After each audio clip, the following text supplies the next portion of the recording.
Alright friends, welcome back. In this video I'd like to go ahead and start Chapter 5, and we're going to start that off with taking a quick look at Section 5.1 of your textbook, and that is going to discuss exponential functions. And so I know these are types of functions that you've seen before, but in this video I just want to kind of give you a brief reintroduction to what they are, and we're going to take a look at the graphs of them, and also how to solve basic equations that involve exponentials. So let's get started with that. So as a really quick definition here, an exponential function, we use that word exponential because what this function does with your input is it turns it into an exponent on some number. And that number that it turns it into an exponent on is this base number b, okay? Now we do have some restrictions on what b can possibly be, because if it is the number 0, then 0 to any power is just 0. Also, if it's the number 1, then 1 to any power is just the number 1, so those aren't really interesting cases. And so we specifically go ahead and put these restrictions on what that base number can possibly be. So it has to be a positive number, and it cannot be 1, okay? It turns out that if your base number is negative, then you get all sorts of crazy signs on your outputs, and so we're going to go ahead and ignore that case and just specifically focus on when your base number is positive. And so what I want to do here is go ahead and give you a brief reintroduction to the graphs of exponentials by trying to see if we can notice some patterns.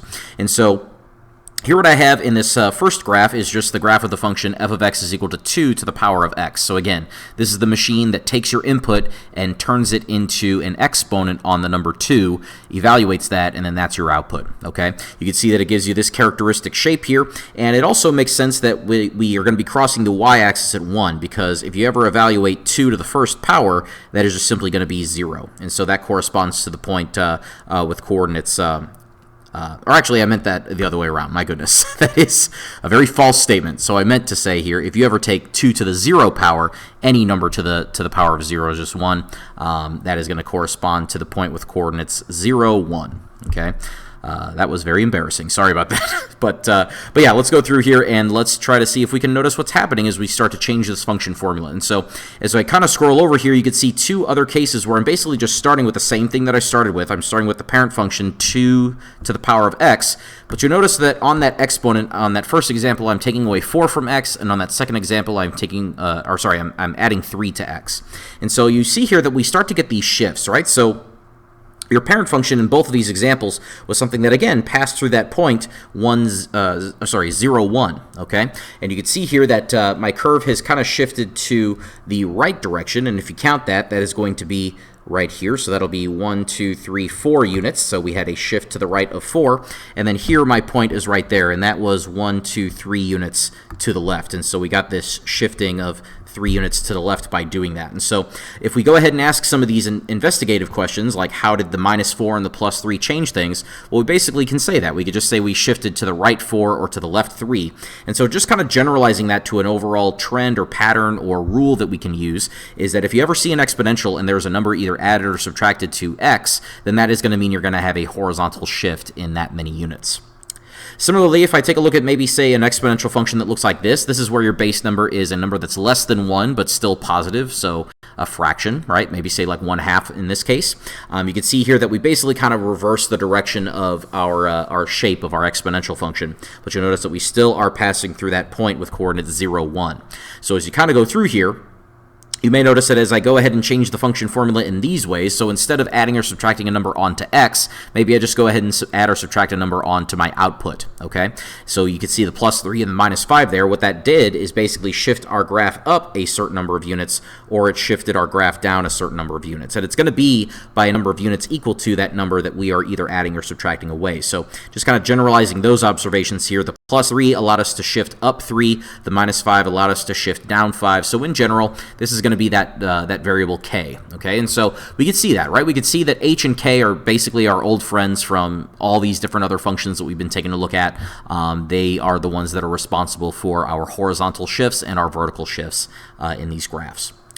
Taking a look at some more examples here. So here I have that same parent function 2 to the x power, but now you'll see that I've introduced a 3 times in front. And so what you're going to find that does is we are going to have a vertical stretching. Okay, what I like to kind of refer to this is as I take a look at my parent function 2x, what I'm basically doing is I'm scaling it to be 3 times taller than what it is. So while this may look like you just took your parent function and shifted it to the left a little bit, it's actually not what's happening. What we're doing instead is we're taking this function and we are grabbing it from the top and the bottom, and we're basically just kind of stretching it vertically in those directions, and that kind of creates this this even steeper sloping shape for our graph here. Okay, taking a look at the next one here, again we're starting off with that same parent function 2 to the x, but we're multiplying times a 1/2 now. So instead of scaling this out to be taller, that 1/2, since it's a number that's less than 1, it's actually going to compress it inward and actually create a shape that is less steep. Again, you guys have talked about this for functions in the past as something like a vertical shrink instead of a compression, but that's literally the exact same thing as the opposite of stretching there, right? So in this last example here, you can see that I've got that 2 out in front. That does the same thing as the 3 did before, but now we're scaling it to be twice as tall, and you'll also notice that it's a -2, and so what that negative does is the same thing that a negative in front has always done to these functions. It's going to provide for us a reflection over the x-axis, and so what we're trying to do here is get a feel for what happens whenever you multiply a number in front of an exponential. And we can see here that the same general things occur whenever we do that, right? The 3 times, the 1/2 times, the -2 times, it's all in front. We go ahead and get these vertical scale changes and even reflections over the x-axis whenever we do that. So just kind of summarizing that information there, that is exactly what we'll have.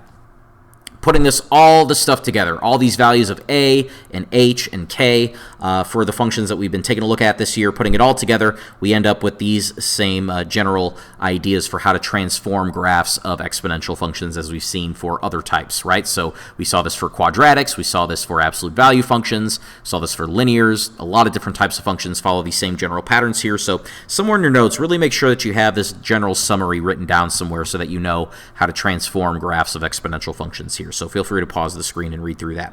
What I'd like to take you through at this time is basically a quick primer on how to graph or sketch a graph of an exponential function by hand. So you notice that I've already got a lot of these examples already done, because what we're allowed to do is go straight to our graphing calculator and get a lot of this information pretty much immediately. And so I want to go ahead and take you through exactly how we do that in a calculator such as the TI-84. Okay, so if I pull that up here real quick, what I'm going to go ahead and basically do is go to the graphing capability of the TI-84, which is up here in the y equals button in the top left-hand corner, and it's going to say a bunch of y's are equal to, and this just gives us the ability to graph a certain number of graphs in the same viewing window. So we're just going to do one, and that's the one that we're given. So all we're going to go ahead and punch in is exactly the function formula that looks exactly like this.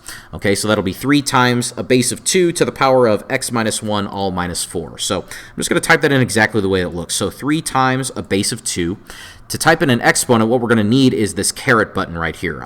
That's literally what it's called, is a caret. And it looks like an upside-down capital V, but it's actually an up arrow pointing up to an exponent territory. So we're going to press that button. You can see that our cursor changes up here to the exponent, in which case we would just want to simply type in x minus 1. And then you'll notice that after we type that in, we still want to continue to type in our function formula here and pick up with a minus 4 here at the end. But we got to be careful because our cursor is still up in exponent territory. And so you can kind of see in the cursor that it's got a little bit of a right arrow telling you that if you want to continue to type in something, you got to arrow out of exponent land. And so we're going to go ahead and use our right arrow button to arrow out of that, and then we're going to pick up with our minus 4 there at the very end here. So minus 4, and then I'll press enter to lock that in, and just make sure that that looks exactly like what's on your paper before you press enter and you try to graph this thing. That is exactly what we need, and so that looks pretty good to me. Now, before I press graph here, we might go ahead and just kind of describe some of the transformations that we predict will take place, right? So because of that 3 times out in front, we saw that in an earlier example. This is the thing that's going to take our original parent function shape, and it's going to scale it to be 3 times taller than what it was originally, okay? Because we have a minus 1 on x, keep in mind that's going to correspond to a horizontal shift, which is going to be a shift of 1 unit to the right. And then, of course, because we have this minus 4 at the very end, that's going to be shifting 4 units down. And so we can see all those different 3 transformations taking place here as I click graph, and I go ahead and take a look at that. Matter of fact, as I go ahead and compare this to the parent function, which I'll arrow down here to one of my gray ones and do it that way, so 2 to the x power would have been the parent function, you can start to see the differences between my parent function that is dotted in there and the function that we get as a result of doing the function formula that we typed in as y1 here. So we definitely see that we have some shifting going on, we have some vertical scale changes going on, but what we want to go ahead and do is get a feel for what the input-output pairs are going to look like. So I'm going to get rid of my parent function here really quick, and to pull up that table of values, I'm just going to go ahead and press second graph in the TI-84, and that will give us this nice table of values right here. And a couple of things I want you to pay attention to here is because of that minus 4 at the very end, you can can see that I've got this horizontal asymptote. And as a matter of fact, all exponential graphs will have a horizontal asymptote somewhere. And the easy way to go ahead and point that out would be to say that it's whatever this number k is. Here it's -4, so you can see here that that's where I've placed my horizontal asymptote, is at -4. And you can see that the curve's end behavior is going to go ahead and swoop down and get infinitely close to -4, but we know how asymptotes work, right? It's never going to touch it, and it's never going to reach it, okay? And so we can see that confirmed here in the calculator by taking a look at some of the values. We can see here that as we continue to go up, our values are getting closer and closer and closer to -4, but we're never actually going to reach -4.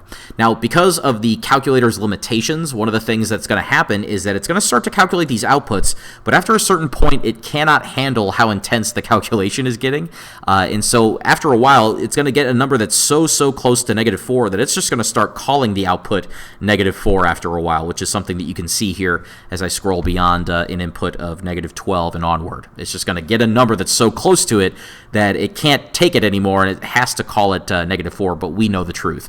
It's actually not going to ever reach -4. Because of that asymptote there, okay?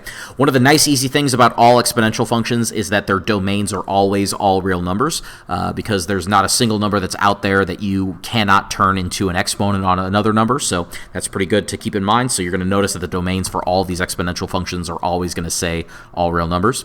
But you'll notice that on the range, it's going to specifically say the point where I placed my horizontal asymptote and then everything above that. And you can see that in the graph here too, right? So all of these numbers that live here on the y-axis, all these ones here that I'm highlighting in yellow, if I had a magnet on each one and I dragged it to the left or to the right, there would always be a place where I could drag that magnet to. But if you go ahead and reach down here below that horizontal asymptote, I don't have a part of my graph there. And so that is going to be excluded from the range. And so you can see that my range here just turns out to be from -4, where I place that horizontal asymptote, all the way up to positive infinity. So basically everything above that horizontal asymptote. And then, of course, that asymptote is horizontal. That is going to be a hoy as opposed to a vux. And so we know how those equations look like. That's going to look like y is equal to the number that I placed my horizontal asymptote on, which is -4 here in this example. Okay, so that's just a complete problem there. Again, here's another one. Basically just typing that into the calculator exactly the way it looks, typing in second graph to look at that table of values and just picking out a couple of good ones here. Because you can see here that playing the role of k is +1, that's where I place my horizontal asymptote, and then you can see the same general patterns with the domain range and the equation of the horizontal asymptote there. For part C, same thing, just typing it in. You're going to notice that anytime that your base is a fraction, like it here is 1/2, we're going to kind of have this different opposite looking shape of the parent function, okay? And then again, just all the same information here. Your k value is a +1, so that's where I place my horizontal asymptote, and then everything else good to go there. Matter of fact, I do need to change my range there because I'm noticing that that is an error. So again, if I were to go ahead and take a look at all the y values that my curve takes up, it would be all of these. So this would be a case where I would want to say that I'm going from -infinity all the way until I reach up to my horizontal asymptote. That is actually my range there. So I apologize for the error, but at least we got that fixed, right? Hopefully that makes sense to you. And then here in the last example here, same thing. We would just need to go ahead and say that our range would go from -2, where I place my horizontal asymptote, all the way up to positive infinity because our graph lies above the horizontal asymptote there. But other than that, pretty much same thing. Again, easiest thing to remember is that for all the exponential graphs, the domain is always going to be all real numbers, or from -infinity to positive infinity. The last idea that I want to share with you here in this video is this idea of a one-to-one property of basic exponential equations, right? And so that property says something pretty darn simple, and I want to demonstrate that here before we read that statement, right? Like if I gave you just a random example off the top of my head, a basic equation that looks like this, right? So an exponential, maybe say like 5 to the x power. If I told you in an equation that 5 to the x power is equal to 5 to the third power, and then asked you to solve that, well, here's the thing. If you're trying to figure out 5 to the third power, that base of 5 is the exact same as the base of 5 over on the other side. And so what that means for us is that there's really no other option for us. We'd have to have x being exactly equal to 3 in order for this equation to work out. And that's exactly what the one-to-one property says, is that if your bases are one-to-one and match up, like the 5s, then your exponents have to be one-to-one and match up, which we go ahead and get our conclusion that way. So basically the one-to-one property says that if the same base is on each side of your equation, then the exponents must be equal. And so our goal as we solve these basic exponential equations is to get those bases to match up so that we can then say that the exponents match up and are equal as well, okay? So if I give you an example like part A here where I say 9 is equal to 3 to the power of x plus 1, our goal is to go ahead and rewrite 9 as 3 to some power. And of course, we all know that 3 to the second power is what 9 is equal to. And so I'm just going to substitute that in. Instead of 9, I'm going to say 3 squared. And that's going to be equal to 3 to the power of x plus 1. And again, I'm not trying to trick you. It really is that simple. Because the bases are now the same, they both are 3, we can now just go ahead and say that 2 is the exact same as x plus 1 and just drop the bases and just set the exponents equal to each other and solve from there. And so here we just need to subtract 1 from both sides, and we can pretty plainly see that x is going to be equal to 1 in this equation. Very, very simple. As another example of that exact same thing, it doesn't really matter what the base is. So here the base is the famous number e, that's called Euler's number. We're going to talk about that in a later video. But you can see here that because both bases are that number e, we could just go ahead and simply set those exponents equal to each other and then solve from there. So 2x minus 1 is going to be equal to 4, and then solve the rest of that. We're going to get a fraction as our answer here, but that's fine. Again, you could rewrite that as a decimal if you want. That would be 2.5 as a decimal, but same idea applies, okay? Next example over here, we have a little bit of a head scratcher because on the left-hand side, this looks like I definitely have an exponential, but it's below 1 in a fraction. And so what we're going to need to do here is remember one of our exponent rules, and that is going to be your negative exponent rule. We'll go ahead and write this over here off to the side. If you ever had something that looks like a to the power of negative x, then your negative exponent rule always said that this is going to be equal to 1 over a to the x power. And so what we have here is something that looks like the right-hand side. So I'm going to go ahead and substitute in what it says on the left-hand side. So for us, that would be 3 to the power of negative x. That I can go ahead and substitute in place. And again, that is one of your exponent rules from back in the day. It's certainly been a while. That was back in Chapter P. If you need to go back and review that information, those videos are still live, okay? Now, we have a 27 on the right-hand side, and so we know what our goal is. We're going to try to get these bases to match up. And 27 can actually be written as something with a base of 3. It turns out that 3 to the third power is what 27 is equal to, okay? And so since we now have that, we have like bases of 3, we could just go ahead and set those exponents equal to each other. So negative x is equal to 3, and then divide both sides by negative 1, and then get our answer here. So x is going to be equal to negative 3, which will be the solution that solves our problem here, okay? And now in part D, we are dealing with some logarithms, and we are going to take some time in a later video and talk about what logarithms are. But here you don't even really need to know anything about logarithms, because you'll notice that in purple on both sides of my equation, I'm taking the log base 3 of something. So if I want the log base 3 on the left to equal the log base 3 on the right, then I need to make sure that those green inputs are exactly the same as each other. And so that's the reasoning behind why I would simply just go ahead and take the input from the left-hand side and just simply set it equal to the input from the right-hand side and then solve from there. And you can pretty plainly see here why the answer would have to be x is equal to 4, okay? And that is going to do it, actually, for this video. So just a really quick primer on how to understand the graphs of exponential functions and how to solve basic exponential equations. We're going to start off easy here and then just kind of bootstrap our way up to more challenging topics here as we go throughout Chapter 5. So thank you very much for your attention to this video. If you guys have any questions, as always, feel free to let me know. But that's all I have for this one. Thank you very much, and I'll speak to you in the next one.